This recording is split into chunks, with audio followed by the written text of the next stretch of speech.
ала біліп, оны Мгм. екіншісі міндетті түрде сақтау керек. Үшіншісі, үйде отбасының қауіпсіздік жоспарына сәйкес әрекет ету керек. Біреу звонып қалыпты, кешірім. Кешірім өтінемін. Төртіншісі, мектепте мұғалімді сөзсіз тыңдау керек. Бесіншісі, ең соңғы қадамымыз, бұл мамандарға, басқаларға құтқаруға кедергі жасамау керек. Яғни талаптарын орындауға, олар өз талаптарын орындау керек. Сол үшін жағаласпау керек. Егер төтенше жағдай мектепте аяқ асты орын алса, біз не істеу керекпіз? Бірінші, қорқынышты болса да сабыр сақтау керекпіз. Екіншісі, егер мектепте болсақ, мұғалім не істеу керектігін нақты біледі. Оның іс-қимыл жоспары бар. Яғни, мұғалім не десе, соның барлығын сөзін тастамай істеу керек. Үшіншісі, сенің міндетің, яғни біздің міндетіміз мұғалімге қарау, оны тыңдау және нұсқауларын орындау. Егер эвакуация қажет болса, мысалы өрт кезінде, бұны тез және тыныш жасау керек. Жүгіруге, итеруге, дүрбелең жасауға болмайды. Әр адам күшті және батыл бола алады. Бірақ сенің күшің мен батылдығын бұл кездерде керек емес. Яғни,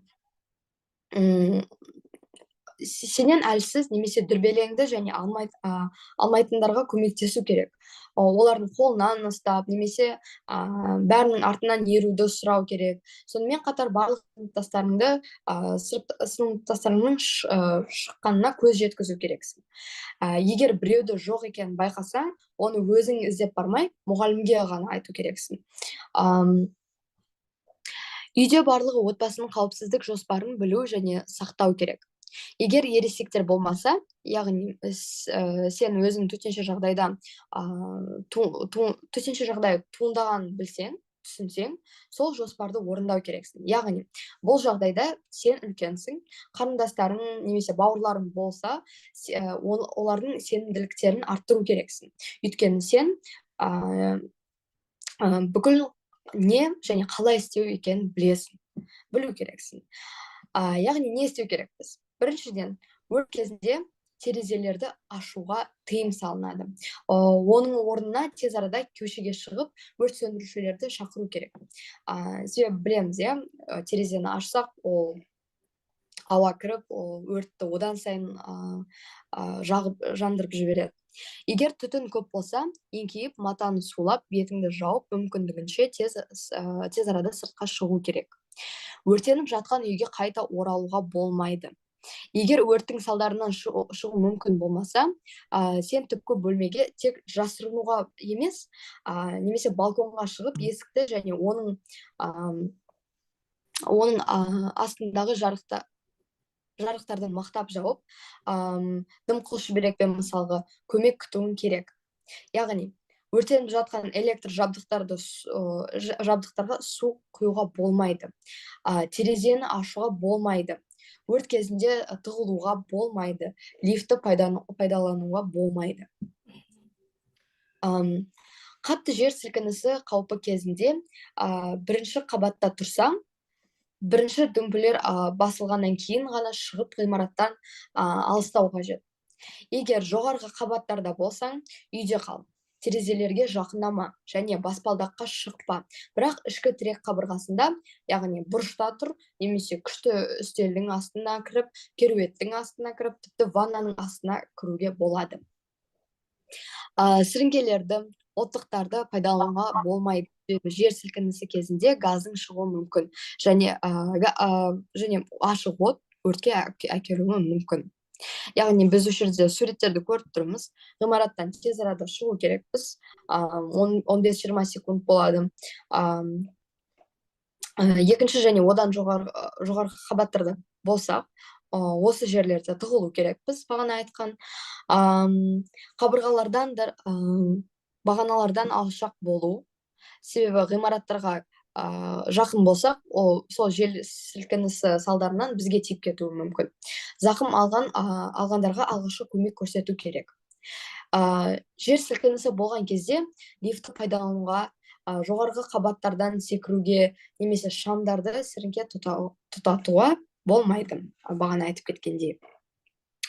Енді соңғы слайдымыз тағы да сол шұғыл шақыру телефондары бітеді.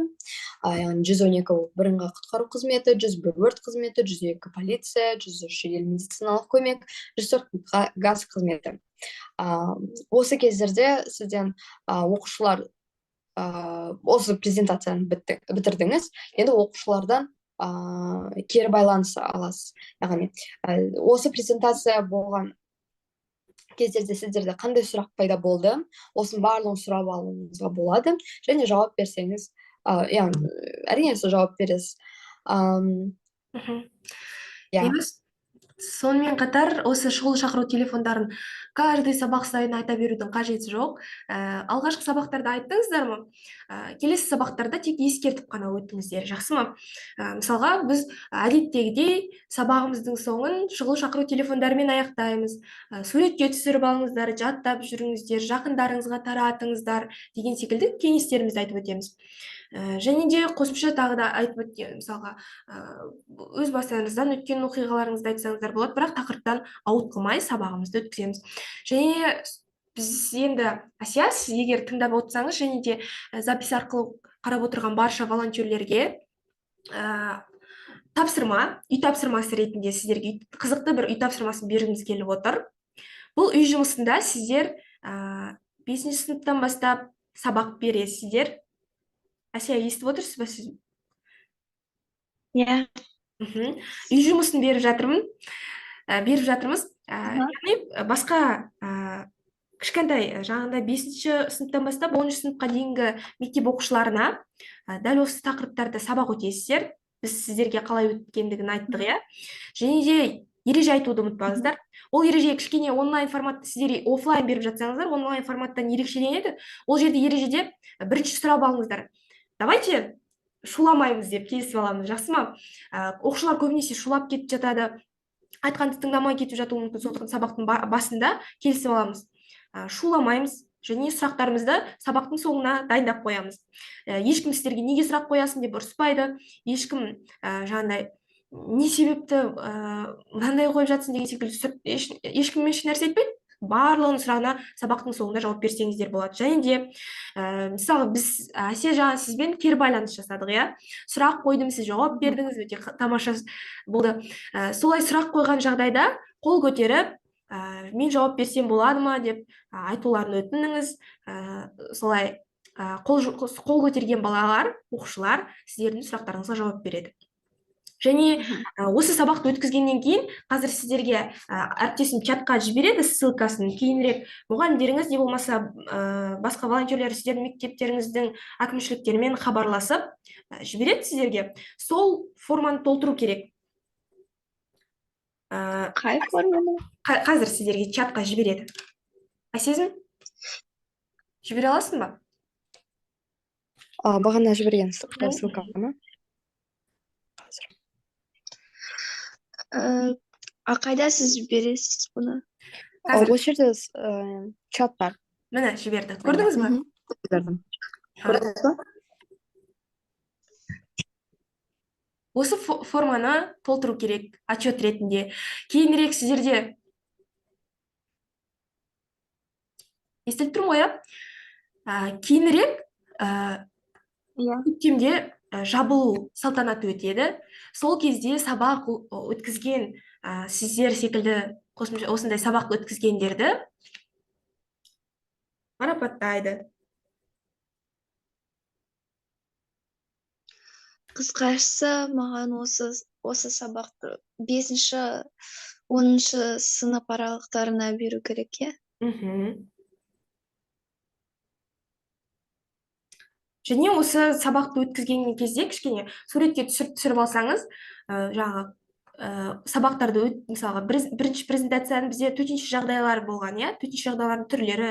Соны өтсеңіз, мысалы, мына жерге жазасыз, мысалы, волонтердің аты жөні Әсия, Пәлекшеева Әсия деп, сабақтың өткізілген күнін, уақытын, қай жерде, қай сыныпта, қандай мектепте, және санап алыңыздар, қанша қыз бала қатысты, қанша ұл бала қатысты. солардың барлығын және өзіңіздің мысалға болады ғой бір әсер, қандай әсер алдыңыз? Мысалға маған бүгін Әсияның жауап қатқаны кері байланыс ұнады деген секілді. Сабақ тамаша өтті.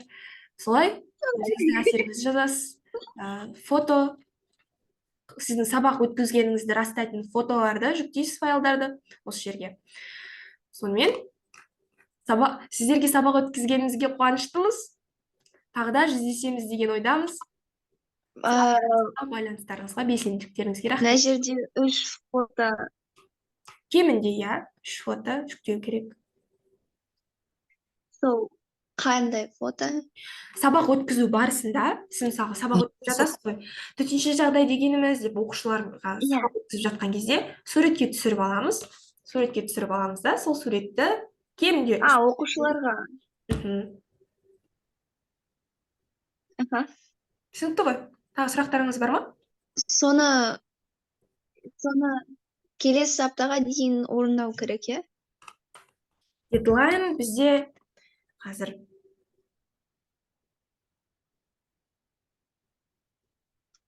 Естімей тұрмын.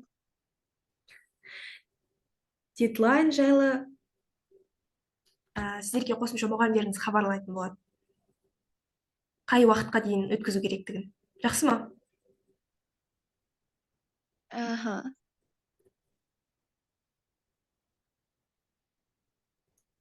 Тағы сұрақтарыңыз бар ма? Сабақ жайлы қалай өткізу керектігі туралы презентациялардан сұрақ, не болмаса ойынды өткізу барысында туындаған сұрақтарыңыз жоқ па? Жоқ, өте қызықты өтті. Бірақ менде бір сұрақ бар. Соңғы көрсетіңізші слайд қайда ана жерде нөмірлер туралы жазылған. Төтенше жағдай болған. Иә? Мына жерде газ қызметі ол не атқарады? Газ қызметі қандай да бір апаттар болады төтенше жағдай кезінде. Мысалға, газ бізде жылумен қамтамасыз етеді, иә? Газ арқылы жылумен қамтамасыз етеді. Сол кездерде қандай да бір апат орын алса, 104 нөміріне хабарласамыз. Дәл сол мысалға өрт туындап жатқан жағдайда мысалы 101-ге хабарласқанымыз секілді, газ таралып жатқан кезде, газ бұзылған жағдайда 104-ге хабарласамыз. Онда неге мына жерде екеуі 101 мен 104 бірігіп жұмыс істемейді? Себебі олардың атқаратын қызметтері әртүрлі. Неге? Олар екеуі де өз істерін біледі. Себебі газ қызметі ол газ апаттарға ғана қараңызшы, үйді сіз қандай үйде тұрасыз? Қарапайым жер үйде. Сізде жылу газбен қамтамасыз етілген бе? жоқ. Мысалға тұрғын үйлерде газ құбырлары тұрады. Газ құбырлары бұзылған жағдайда осы 104 қызметін шақырады. Газдан уланбаған. Келіп, мысалы, өрт қызметі, мысалға, өрт сөндірушілер келіп қалай жөндейді оларды? Жоқ, мне мысалырақ газ іштен шықты, жарылып қалды біраз. Жоқ, сынып қалды. Оған ол қалай сөйлеп екен?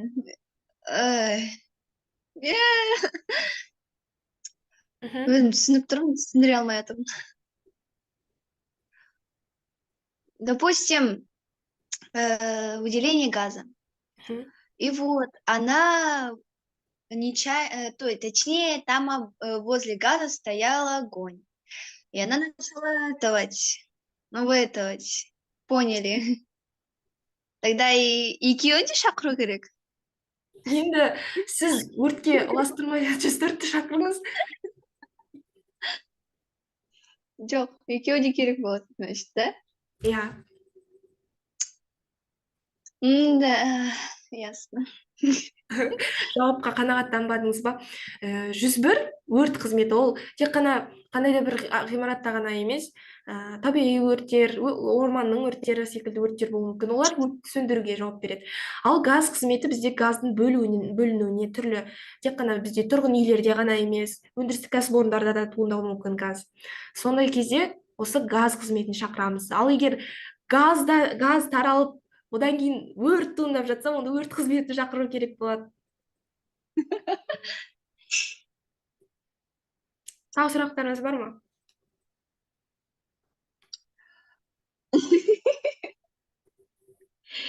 Егер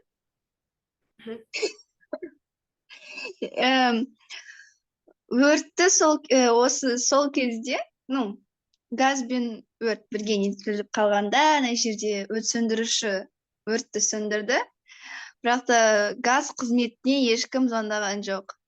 Онда қалай өрт сөндіруші поступит дегендей? Ол әрбір қызметтің өзінің жұмыс істеу алгоритмі болады. Мысалға, өрт қызметі тек қана өздері білім алады ғой, кәсіби біліктілігі бойынша барлығын өтеді деп ойлаймын. Сондықтан да мысалға, газдан өрт туындаған жағдайда өрт қызметінде ол жағдайды да қарастырады. Мысалы, көміртек тотығын қарастыру мүмкін, өрт кезінде бөлінетін газдарды қарастыру мүмкін деген секілді. Ал сіз мысалға жылу қазандықтары жарылды деген секілді жаңалықтан естиміз ғой, сол кезде көмекке келетін газ қызметі бізде. Мысалы, бу қазандықтар жарылды деп жатады көбінесе жаңалықтарда. Сол кезде 104 газ қызметі келеді. Ал өрт қызметі жалпылама барлық шұғыл жағдайларда қамтамасыз етеді, негізіне кәсіби біліктіліктері бойынша.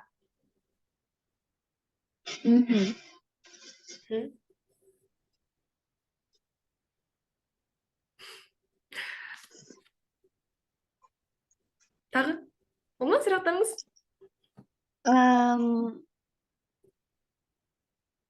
Төтенше жағдай үшке бөлінеді. Сол экологиялық және табиғи, олар ғой екеуі біраз болса да ұқсап тұр ғой. Неге оларды бір қылмайды? Себебі экологияға антропогендік факторлар әсер етеді. Факторлар әсер етеді. Олар адамзаттың кесірінен болатын. А табиғи ол чисто табиғи. Онда экологиялық төтенше жағдай ол... Мысалға, қараңызшы, табиғи дауыл соқты, дауылды енді адам жасай алмайды ғой, жер сілкінді, олар табиғаттан болып тұр.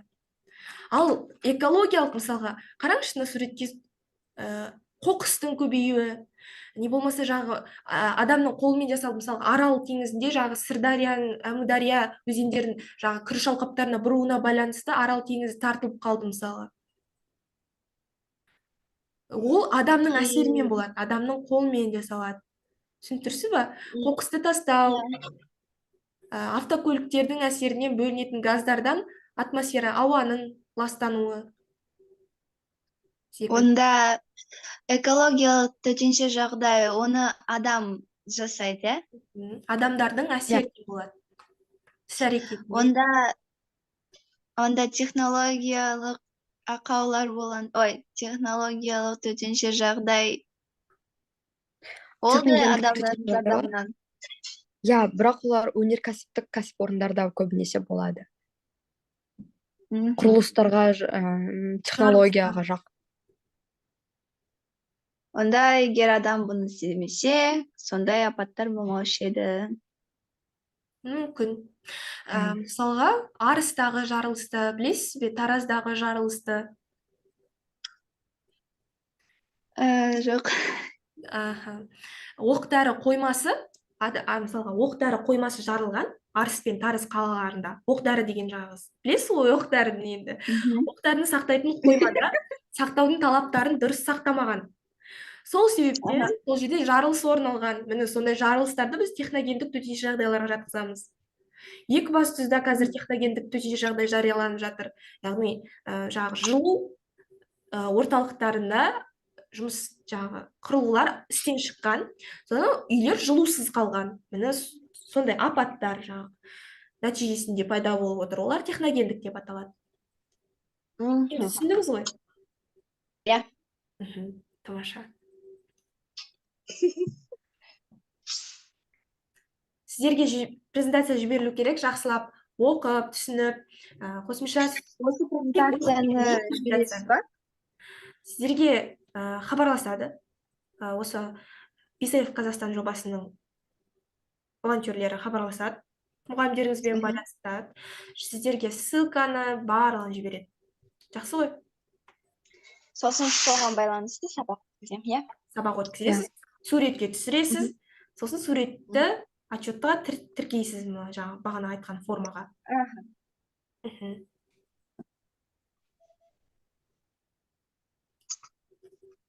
Болды. Енді барлығы түсінікті деп ойлаймын.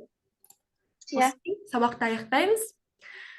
Сізге рахмет, Әсия, және запись арқылы қарап отырған барша волонтерлерге тағы да рахмет. Сау болыңыздар.